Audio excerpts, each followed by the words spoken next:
बच्चों, कैसे हैं आप? आशा करती हूँ आप बहुत अच्छे होंगे, स्वस्थ होंगे, पढ़ाई कर रहे होंगे। मैं पाठ को शुरू करूँ इसके पहले आप फटाफट से चैनल को लाइक कर दीजिए और सब्सक्राइब भी कर लीजिए। तो पहला आपको मैं बताती हूँ पाठ 15। इसका पाठ का नाम है किसान। कक्षा 2 के लिए ये पाठ है और इसमें सबसे पहले कठिन शब्द आते हैं।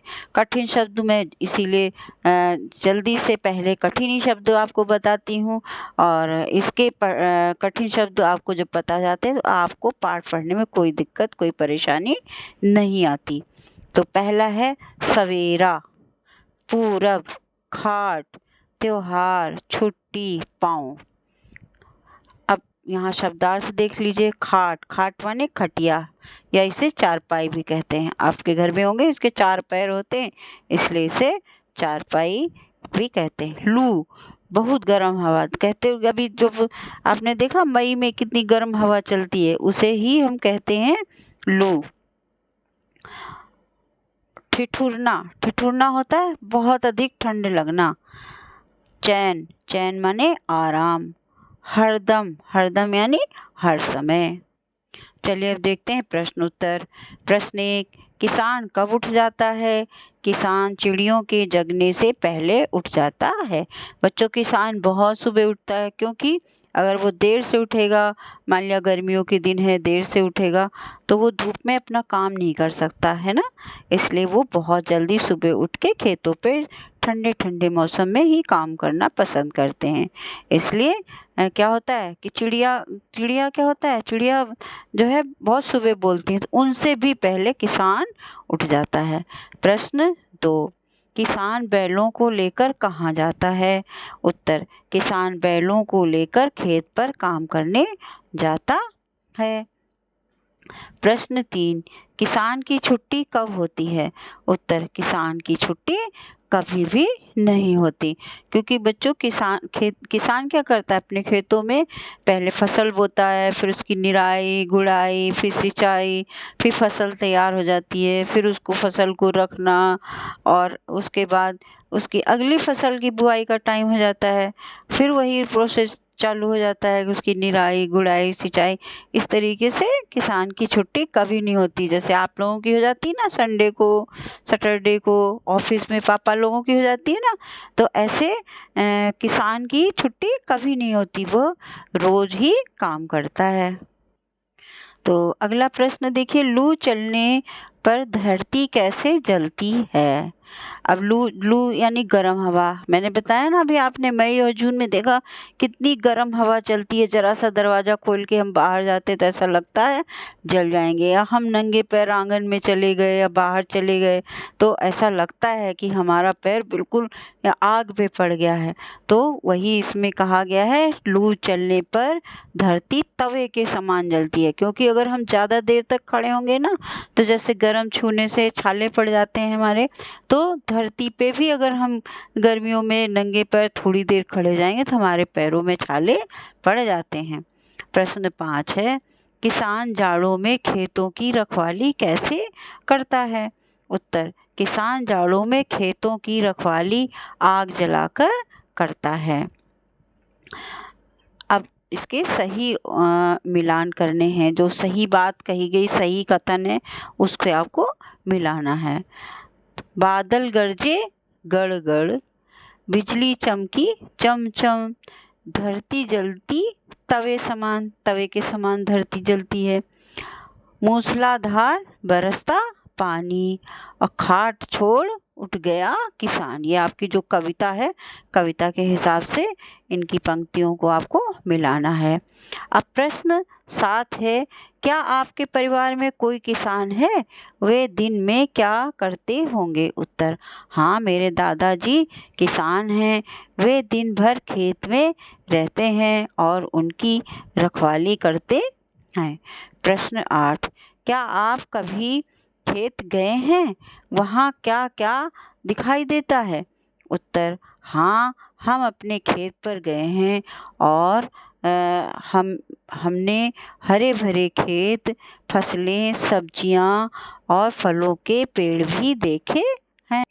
तो यहाँ पर एक संशोधन था बच्चों। हाँ, हम अपने खेतों पर गए हैं और वहाँ पर हमने हरे भरे खेत, सब्जियाँ, फसलें और फलों के पेड़ भी देखे हैं। अब 9वां प्रश्न है, आपको कौन सा काम सबसे अच्छा लगता है? तो मुझे पढ़ाई के बाद अपने किचन गार्डन की देखभाल करना बहुत अच्छा लगता है। 10वां है, लू चलने का पता आपको कैसे चलता है? उत्तर है, बहुत गर्म हवा चलने पर हमें लू चलने का पता चलता है। अगला प्रश्न है 11, चिड़ियों को भगाने के लिए खेत में क्या लगाया जाता है? अपनी भाषा में उसका नाम लिखिए। तो बच्चों, जो हमने सुना है वो आपको इस उत्तर में मैंने लिखा है। अब आपको अपनी भाषा में लिखना है।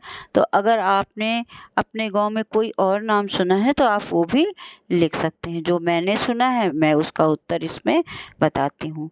चिड़ियों को भगाने के लिए पुतला, या ये जो डंडी खींची जाती है ना, इसको ऑब्लिक कहते हैं। या ऑब्लिक का मतलब होता है या ये है ना।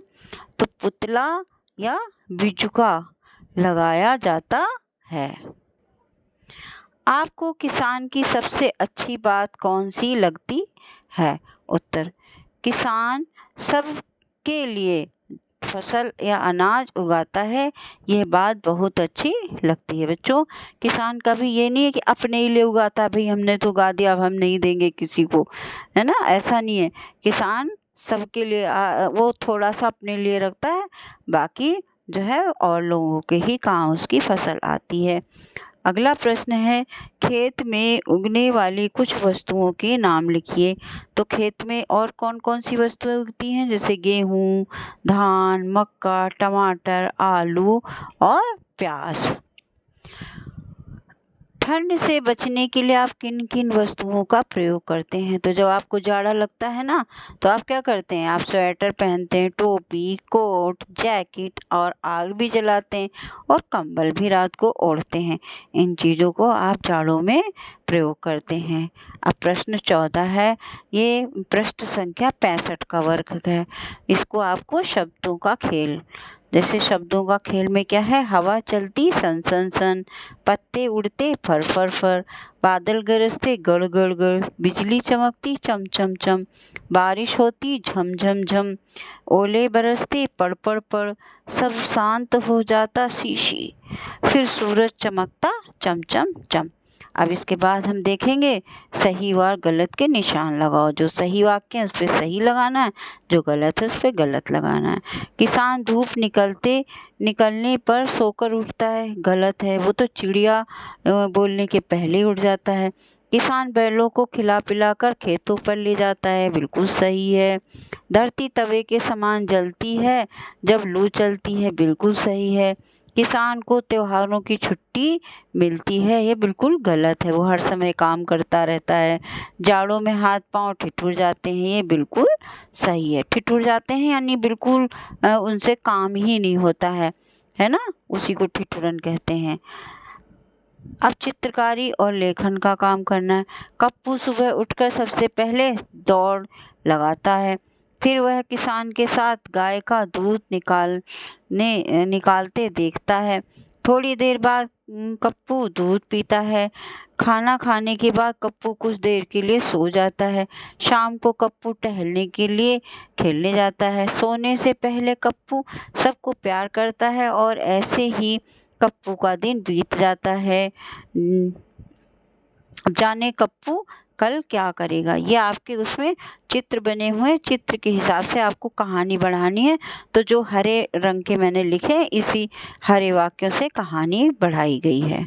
तो बच्चों, यहाँ पर आपका ये पाठ समाप्त होता है और आप पढ़ाई करते रहिए। तब तक के लिए मैं आपके लिए दूसरा वीडियो तैयार करती हूँ। तब तक के लिए बाय बाय।